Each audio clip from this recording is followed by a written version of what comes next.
Hello, and welcome to another episode of FTC News. I'm Grant. And I'm Rachel. On today's show, we are covering FTC State Championship Tournament results from Hudson Valley, New York, and Cincinnati, Ohio. We also have an interview with the Team 7881 Robo-Hackers from Eden Prairie, Minnesota, and a detailed report on an exciting new part that every FTC team can use to protect their DC motor power wires on their robot. On February 15, 2014, Ohio held its state championship tournament at iSpace Incorporated in Cincinnati, Ohio. Let's take a look at some video of round 2 of the championship finals match.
After 5 rounds of qualifying matches and several semifinals, the Blue Alliance won the second championship match by a score of 302 to 224, sending teams 5140 Wacko Aero Robotics, 4530 Infinite Resistance, and 5501 USS Enterprise onto the Super Regional tournaments.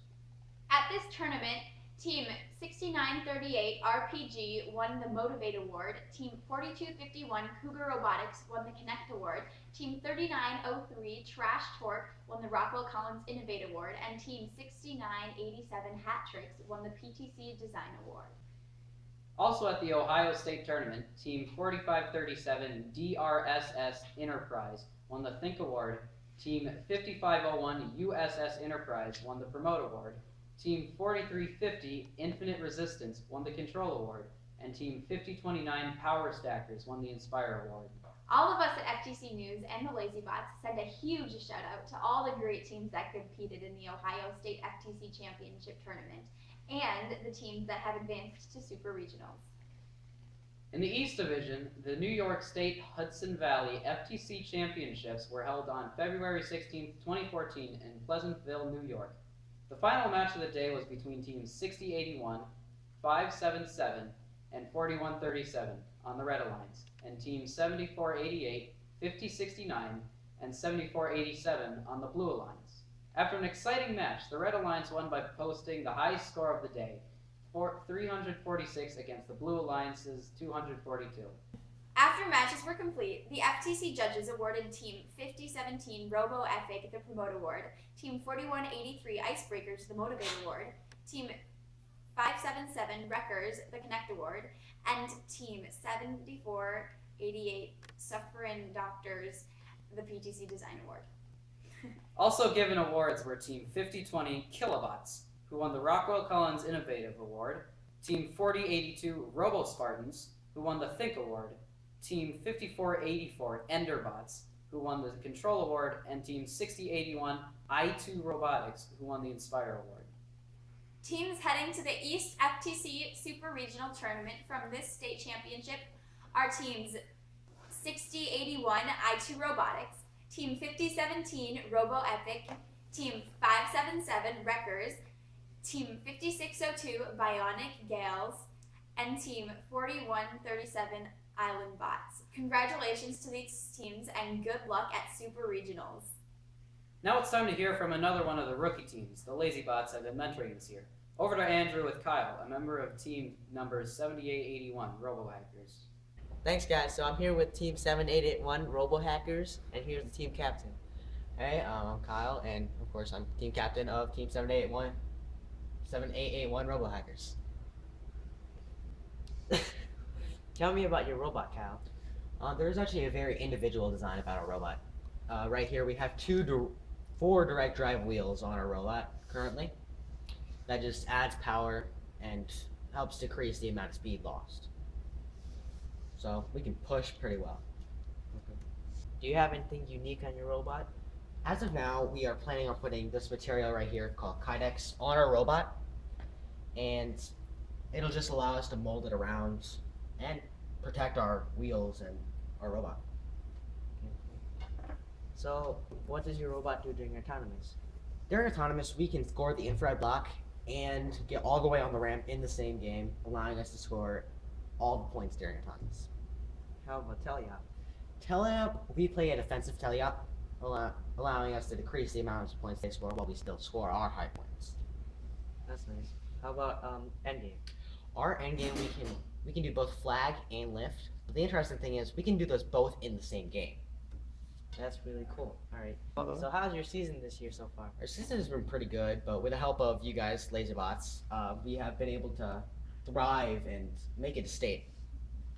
That's nice. We look forward to seeing you at state. Yeah.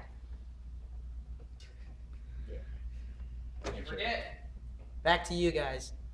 Thanks, Andrew. Now it's time for this week's check of official rulings from the FTC Game Design Committee. Team 4249 posted a question about using this type of metal hook they found at a hardware store. The GDC ruled that because this part is pre-bent and drilled, it is considered COTS and therefore is not a legal part. Team 4133 asked if they could use just the gearbox from a Tetrix DC motor as an idler in their chain driver system. The GDC ruled that it is not legal since teams are not allowed to modify electrical parts no matter what the ultimate use of the parts is. Team 8045 asked if it would be legal to use a battery pack like this one to power their decorative LED lights. The GDC ruled that the lights must be powered by a single battery only, so battery packs like this one are not allowed. The LazyBotts team has assigned one of our team members the job of checking the official FTC forums a few times a week to make sure our team knows about any rule change and rule clarifications. We recommend all teams to do this to avoid running into trouble during robot inspection at competitions.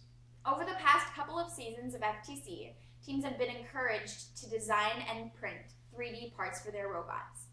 When our team thought about what we could create, most of the ideas were for the block scoop, flag turner, or autonomous block holder. While all these are great ideas, we wanted to try and do something we didn't see any other teams doing.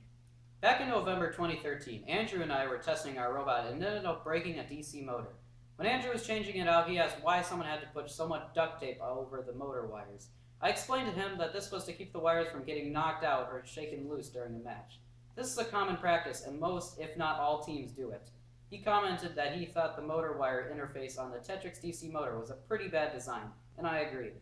Andrew then suggested that maybe we could put something else over the motor to protect the wires that would be easily taken on and off and less messy that day. Our idea, the motor cap, was born. This year I took on the task of learning to use CAD tools like Autodesk Inventor and PTC Creo. When Grant and Andrew came to me with the idea of the motor cap, I told them I was pretty sure I could create it in CAD and that we would be able to create it and get it printed. To figure out what the part would look like, I first cut apart a medicine bottle that looked like it would be the right size. When we tested it, it was a little too big, but it looked like the idea was going to work. I created the first prototype in CAD and sent it over to Leonardo's basement in Minneapolis, Minnesota to have it printed.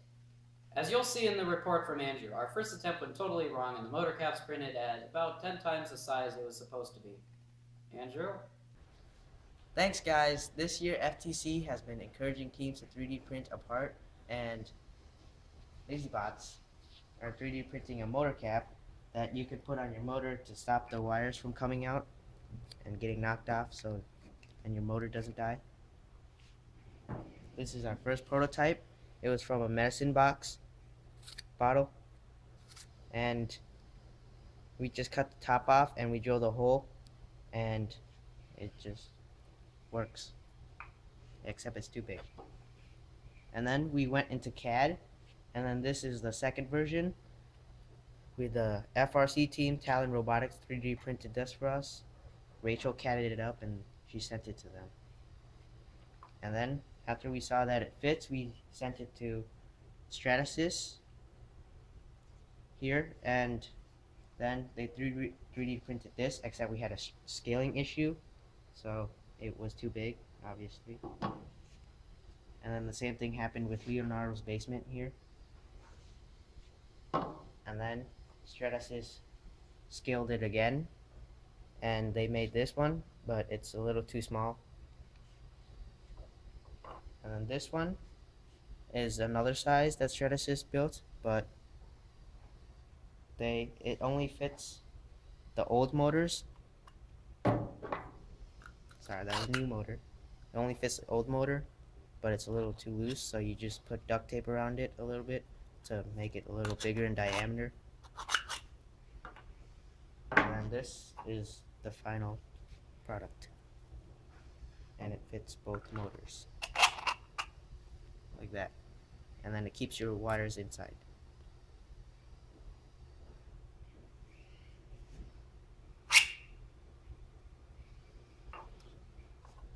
And we're going to be handing these out today at the Minnesota FTC State Championship. Back to you guys. The LazyBotts realized that this part will be useful to every FTC team in the world, so we are posting the CAD file in STL format on our website for free. We encourage every team to download the file and find a 3D printer to create some for your robot. We have also posted instructions on how to install and use the motor caps on our website. The URL for our site can be found in the description of this video. For teams that do not have access to a 3D printer, please email us at lazybots@gmail.com and we will work with you to get some printed and mailed to you. That's all the time we have for today. Today, the LazyBotts and 35 other teams are competing in the Minnesota State FTC Championship, sponsored by Stratasys. Be sure to watch our next episode, which will have results from this tournament. Until next time, I'm Grant. And I'm Rachel. See you next time on FTC News. Tomatoes!